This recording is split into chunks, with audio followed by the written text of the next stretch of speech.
The Inn at the End of Things is an Acorn Arts and Entertainment podcast, independently produced by a small group of creators in Southeast Michigan. Since we run the show ad-free, we rely entirely on support from listeners like you to keep the Inn's hearth fire burning through the night. You can support us and receive bonus content with a one-time donation at www.acornartsandentertainment.com/The Inn, or by joining the Hall of Patrons within our Patreon community. Even the price of a cup of coffee goes a long way to keeping the lights on for our little inn.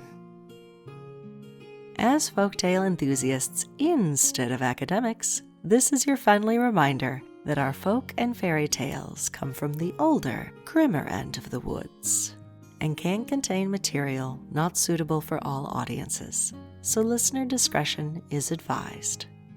And recommended for your 5-star stay with us, the inn is best experienced somewhere cozy with a good blanket.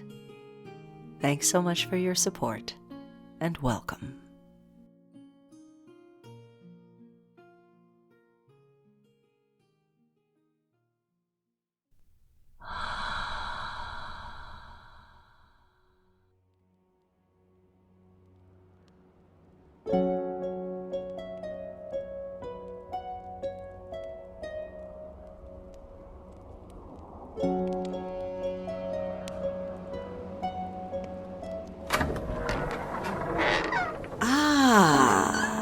Good evening, and welcome, pilgrim.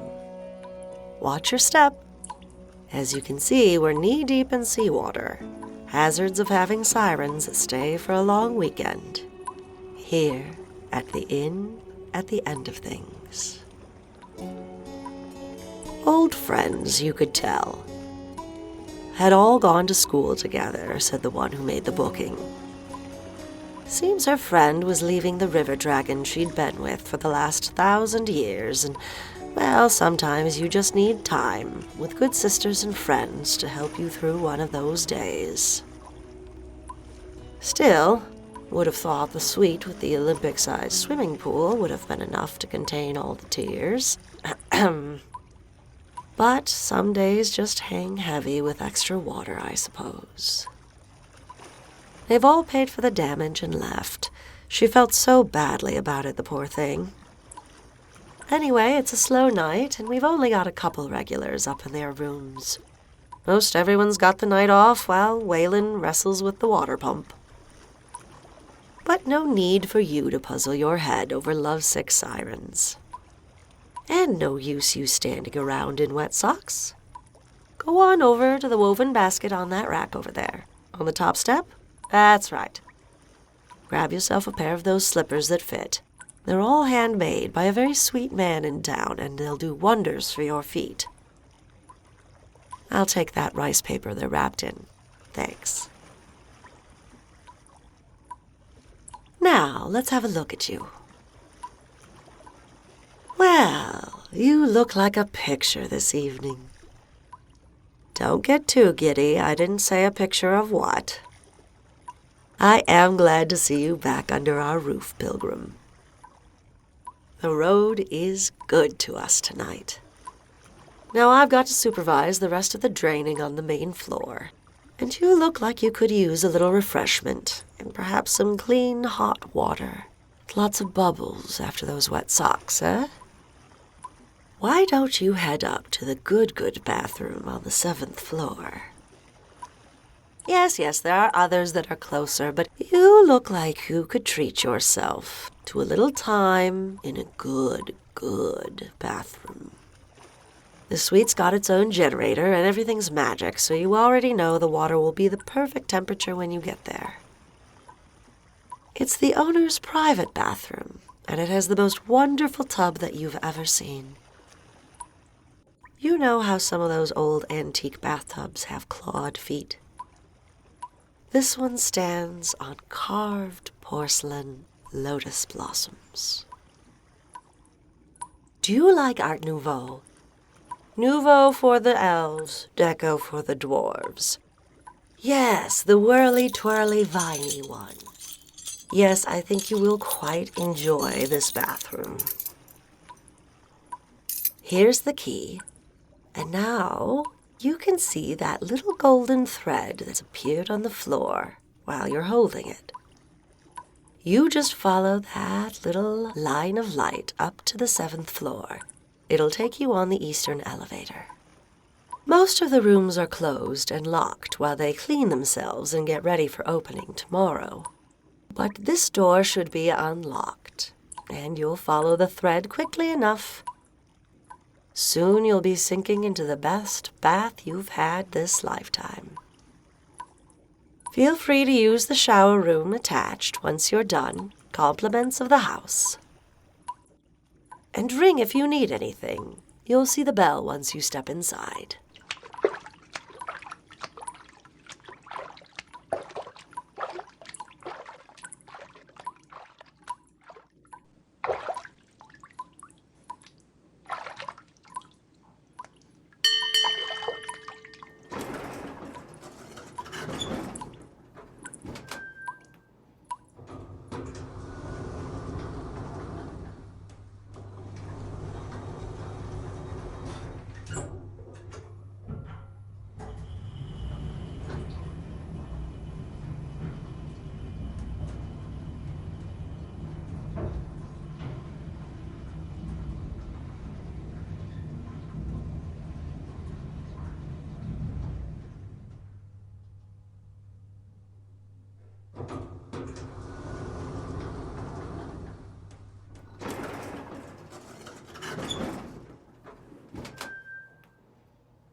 Oh, it's you. What are you doing here? No, she didn't. She wouldn't. She did, didn't she?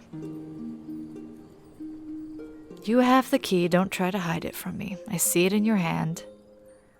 Do you know how long I've worked here? 5 nights a week except holidays. But the innkeeper has never once let me have a bath up here. This is a betrayal of the highest order.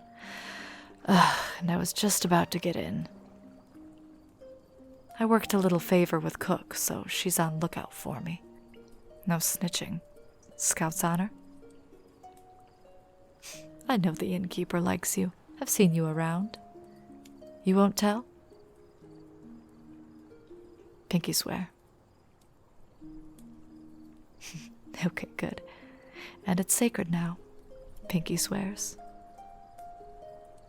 Otherwise, it'll become my personal mission to ensure you never see a hot plate of food around here again.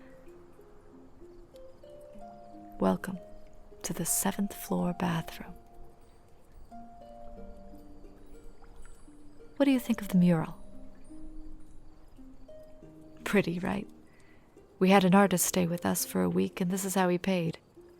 It took him forever to do all these little lines. I love it up here. All the curves and details and all the little fixtures and the pretty glass in the cabinets. And how everything turns all rosy when the light is just right. And it can be so quiet and peaceful, far away from serving up dishes and fetching this and running after everyone's yes, sir, no, sir, 3 bags full, sir, and have a good night, sir. You know. Here, you can breathe again. Here, take a breath with me for a moment. Close your eyes. In and out. And breathe in the steam. And out. And that bath oil is just divine, isn't it? Sandalwood. And in.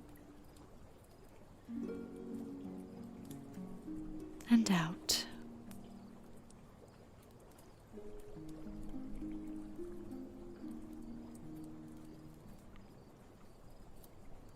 that cabinet to your right is full of the most delicate little glass bottles.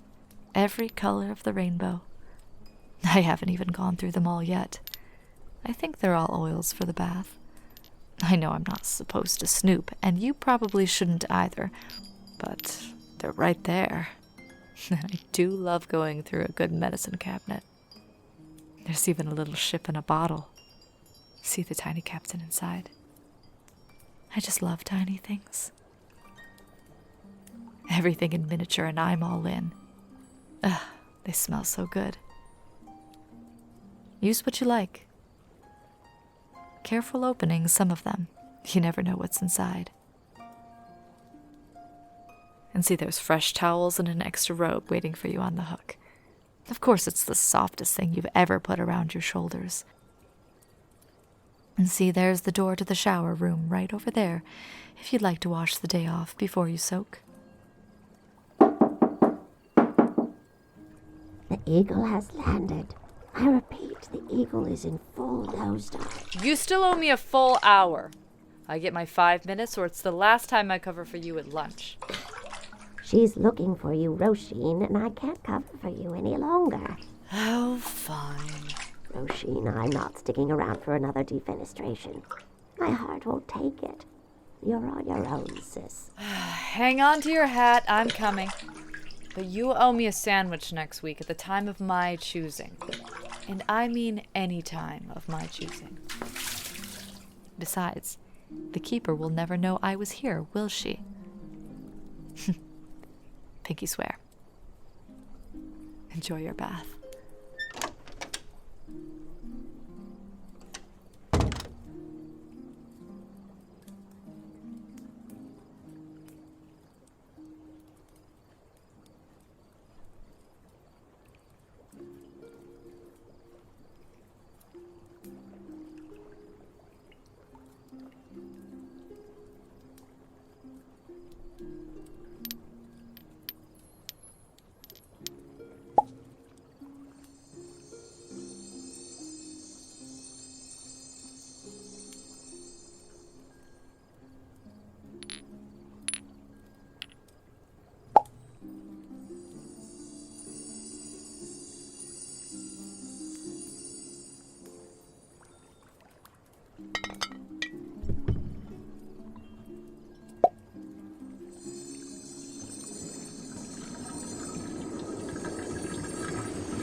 Well, I'll be.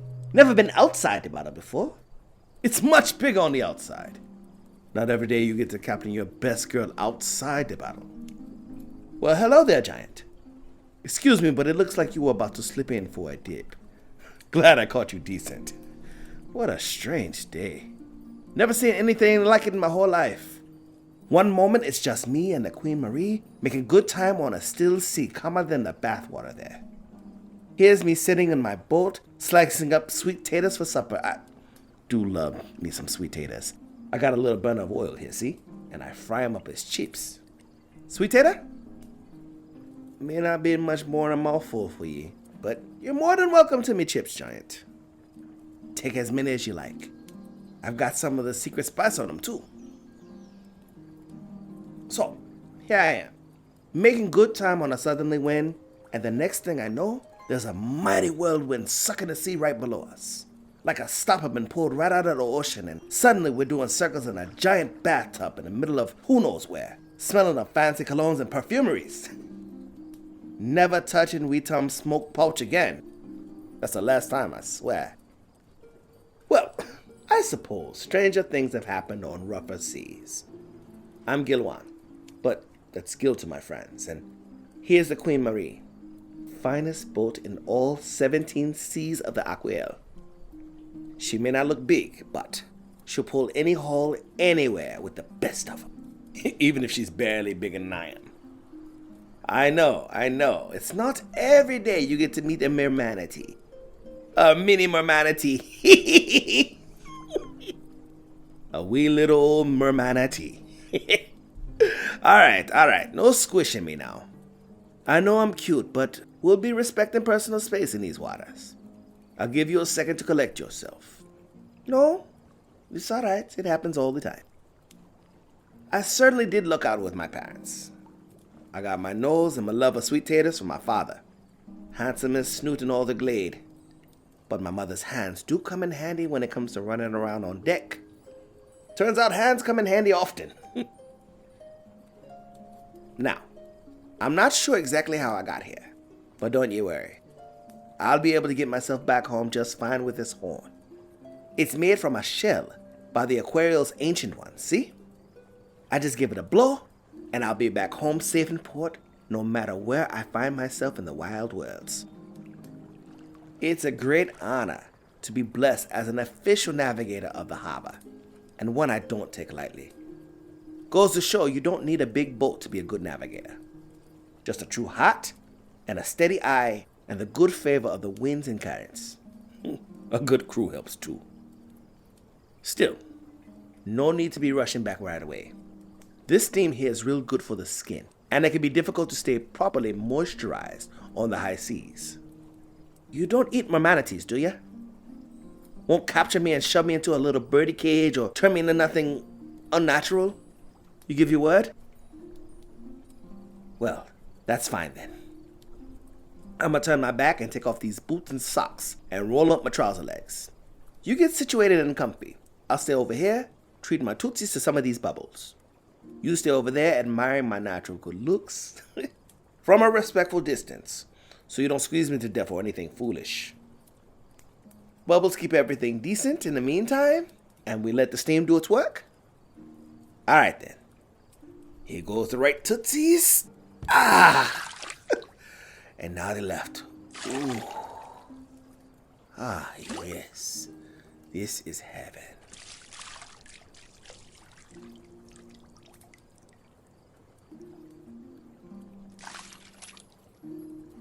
This is alright. You live here? Just passing through as well, I see. Good for you. Good for you for taking some time to yourself. Life comes and goes so quickly. If you're not paying attention, you'll miss it. So easy to miss it. You get so bent over your nets that you forget to look up and take in the shine. You gotta keep an eye out for the shine over the water. You ever been in love, stranger? I'm in love. The real deal. It's a beautiful place to be. The world shines different. You're held by something beautiful, and you've got something to hold on to. I held someone like that once. She had the most beautiful eyes. Big black eyes. They sparkled like the water at midnight in northern oceans. Big, round, soulful eyes that stare into you. Playful as a pup and as sad as the sea. Her name was Arroya. I met her on the beach in my hometown.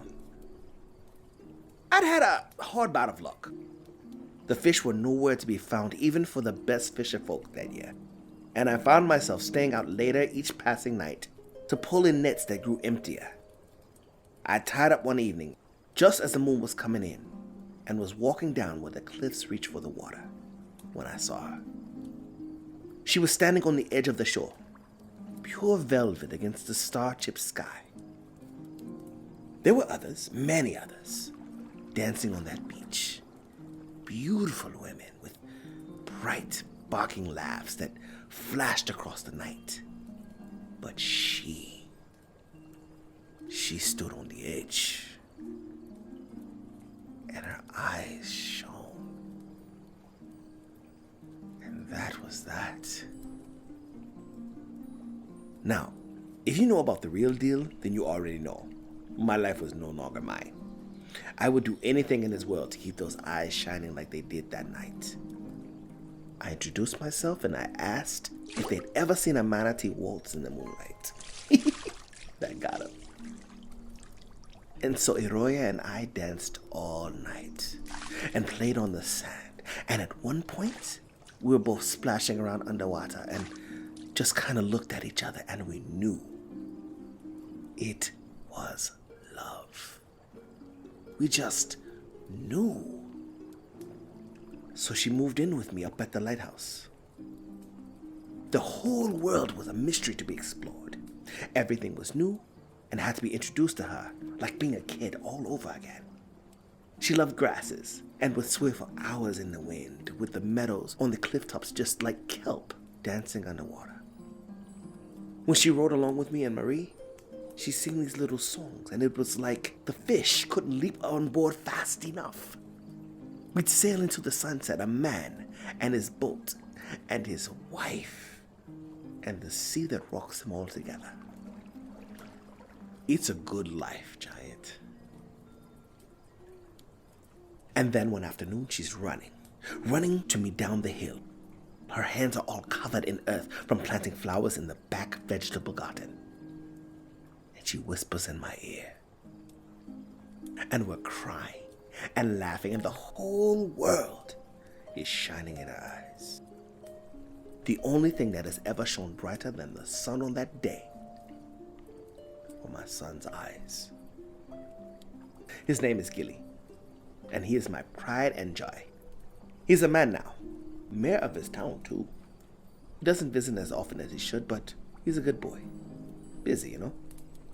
You want to see a picture? Yep, that's my boy. We've had some beautiful years together, the three of us. Gilly was a truly beautiful child. Quiet too.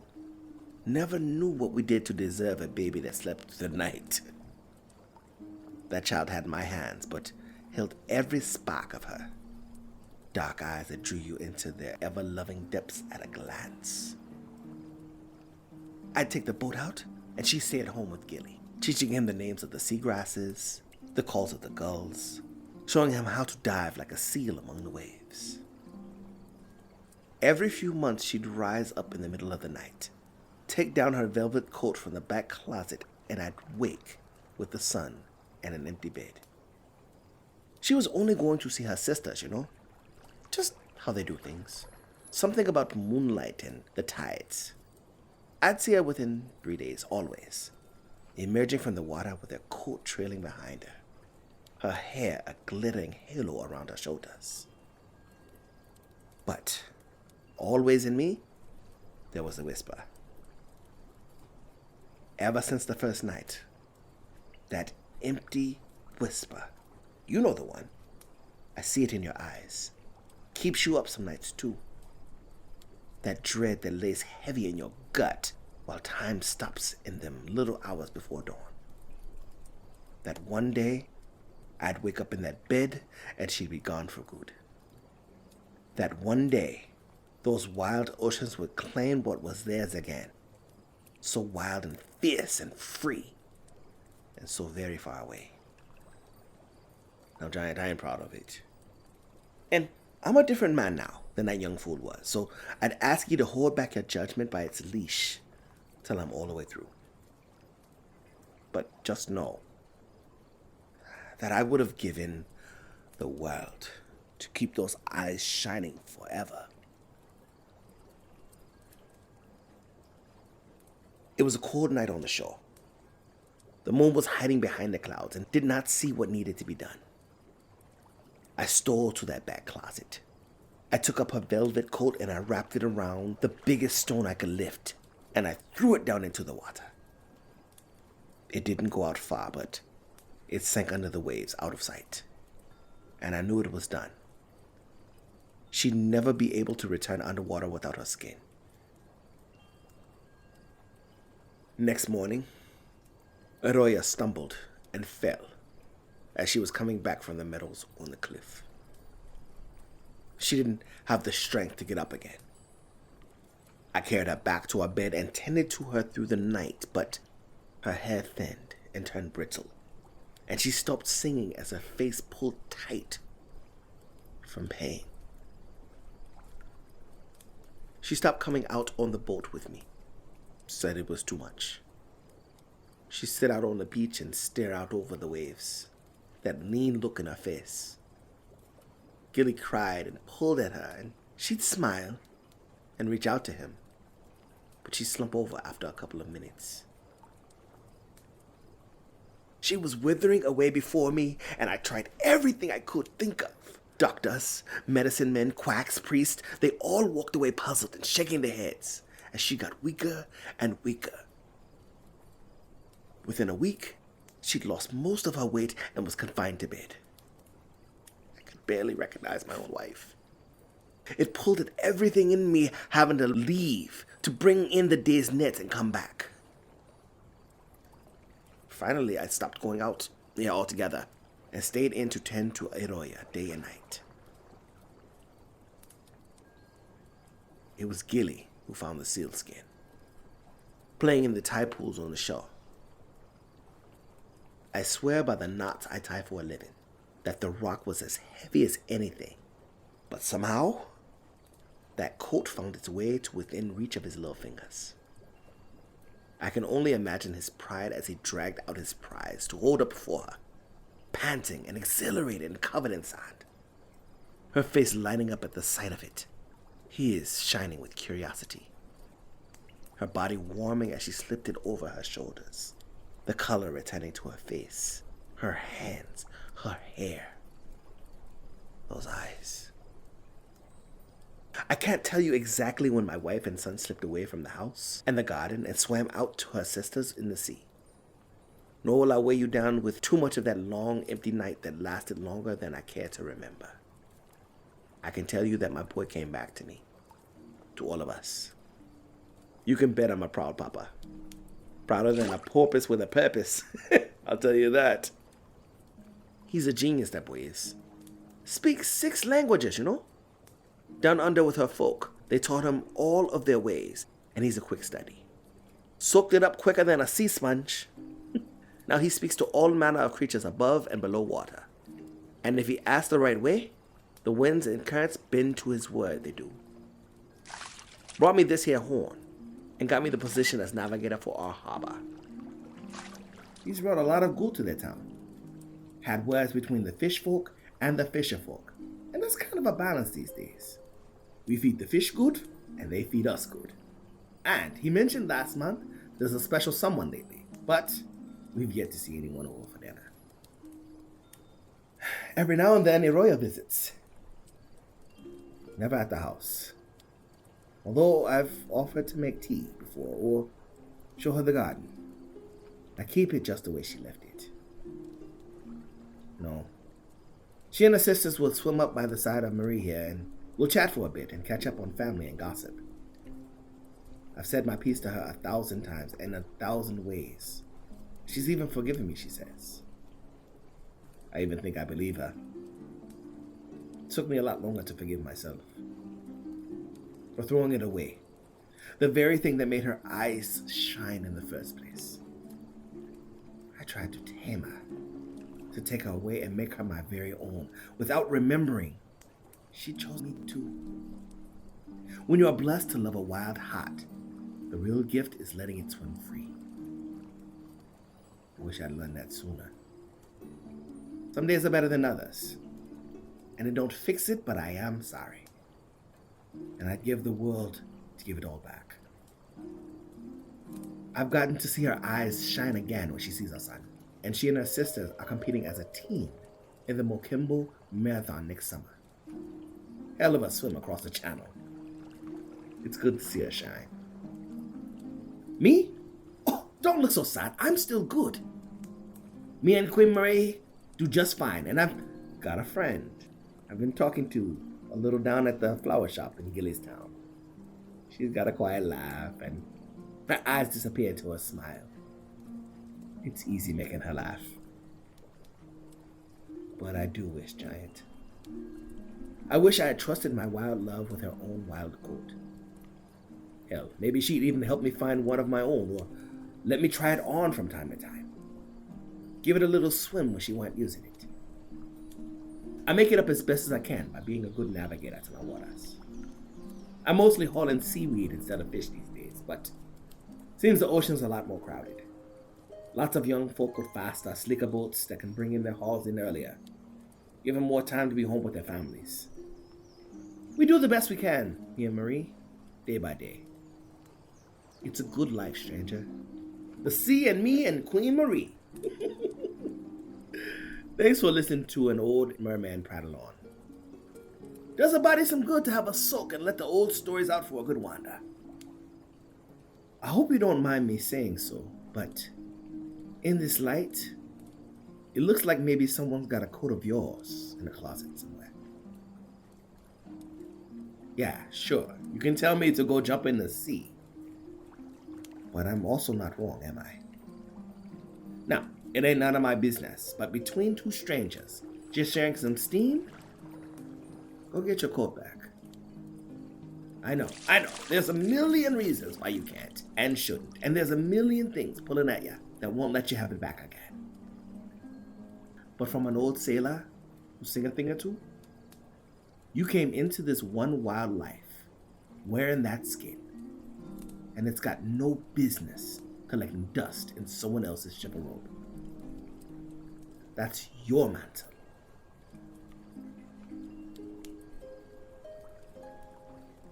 Well, Giant, this sure has been a pleasant evening. I can't recall the last time my Tootsies knew a soap this fine, but they'll be shriveled into raisins if I let them dangle any longer. I do appreciate you letting off a little steam with a fine old mermanatee. You're a sweetheart, and no doubt. Enjoy your bath, Giant. And you know what?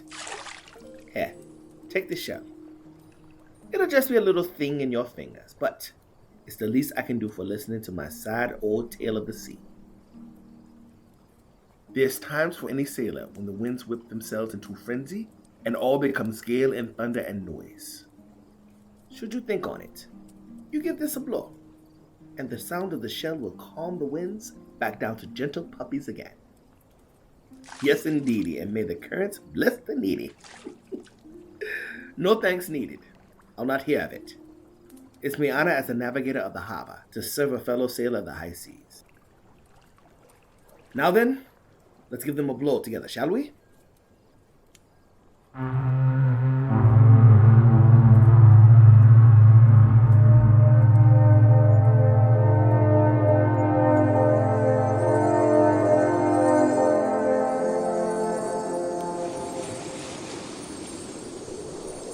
And there's that whirlpool again. Looks like that's my cue. Sail on, Giant. May the winds be ever at your back, and may the currents guide you true till we meet again. So long. So that's what the outside of the harbor looks like. What an odd day. No doubt.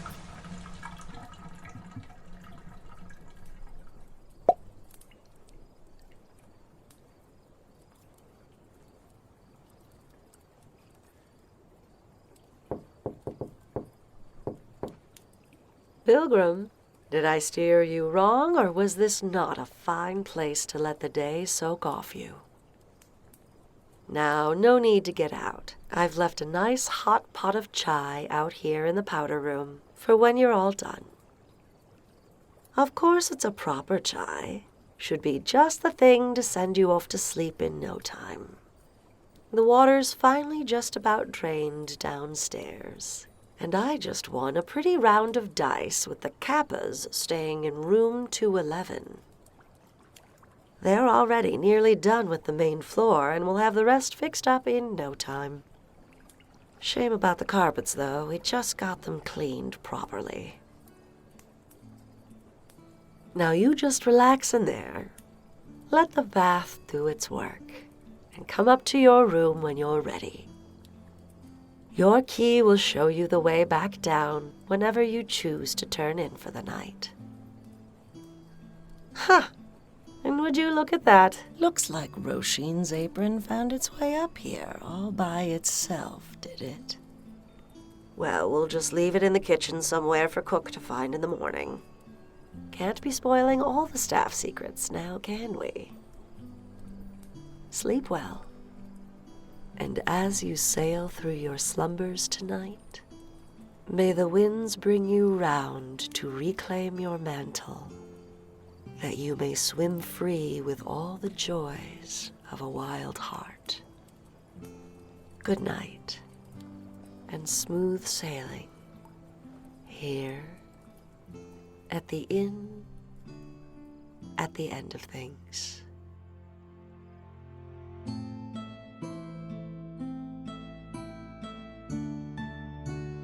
You've been listening to The Inn at the End of Things, an Acorn Arts and Entertainment production. Tonight's tale featured performances by C. Lloyd Jones as Gilwan the Navigator, Josie Eli Herman as Roisin the maitre'd, and Luna Alexander as Daerin the cook and the innkeeper. This episode was written by Luna Alexander, with production and technical support from Josie Eli Herman, Michael Allen Herman, and John Tuma.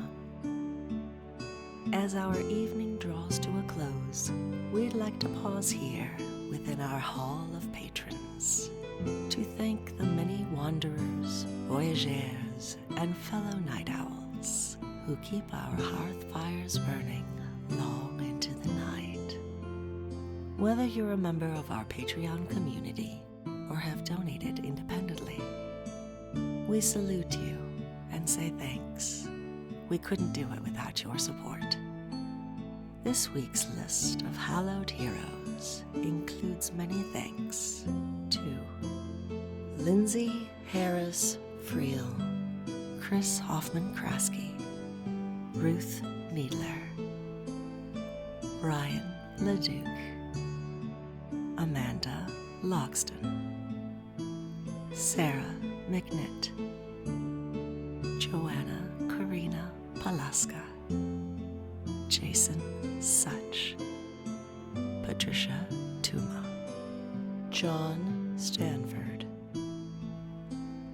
A special thank you to our friends at the Plymouth Community Arts Council for sponsoring our first season. Thanks for supporting your local art communities. May your generosity be returned threefold wherever the road finds you.